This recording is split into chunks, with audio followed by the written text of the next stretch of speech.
Et on va terminer avec Supermicro Computer. Le titre du fabricant de serveurs d'intelligence artificielle bénéficie d'une véritable envolée depuis le 1er janvier. Écoutez bien, plus 218%, ça fait rêver. C'est ça, c'est exactement ça, oui. Là, on est sur une valeur qui valait moins de 300 en décembre et qui est montée à 1229, donc c'est juste spectaculaire, c'est juste impressionnant.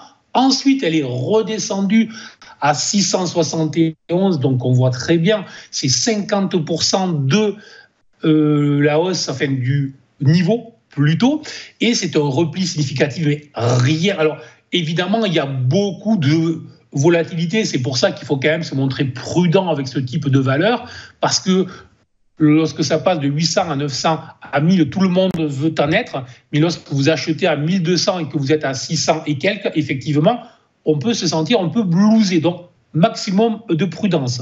Alors, celle-là, ce qu'il y a de très intéressant, par contre, c'est que voilà, il y a eu cette forte poussée. Elle n'est plus en poussée comme les deux précédentes que je vous montrais.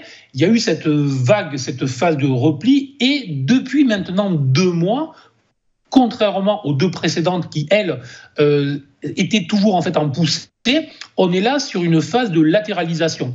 Donc en fait, c'est une action qui a brutalement explosé, pratiquement x4 entre décembre et mars, puis qui du mois de mars à fin avril a corrigé, comme je vous disais, de près de 50%, donc plus que significatif, et depuis, la valeur, très volatile, évolue entre les 671 et les 1022. Donc là où c'est très intéressant, c'est qu'à ce stade, comme l'action me l'indique, je suis totalement neutre. Totalement neutre, ça signifie quoi ? C'est que je suis dans l'attente, et je suis dans l'attente d'une cassure soit de la zone des 1022, puisqu'en fait, la valeur, dans cette phase de latéralisation, est inscrite dans un triangle rectangle, et donc la cassure des 1022 pourrait redéclencher un mouvement haussier avec des objectifs rapides vu la volatilité de ce titre sur les 1229 et avec des objectifs autour des 1540 par un report d'amplitude de l'amplitude de cette zone de latéralisation justement. Bref, je suis dans cette attente-là.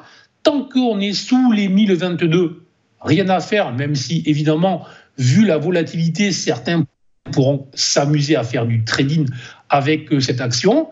Par contre, la cassure des 780 validée sous les 740 $ en clôture au jour, toujours, bien évidemment, là serait un signal négatif.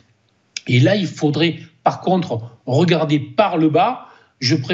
J'hésite, je ne vous dirai pas les objectifs que l'on devrait voir à ce moment-là. Donc, je conseillerais juste, en cas de cassure des 740, de sortir de toutes les positions, car les objectifs baissiers seraient très puissants. Donc, on est en attente. La cassure des 1022 proposera un signal à l'achat. La cassure en clôture au jour des 740 donnera plutôt le signal de ne plus toucher à cette action pour les acheteurs.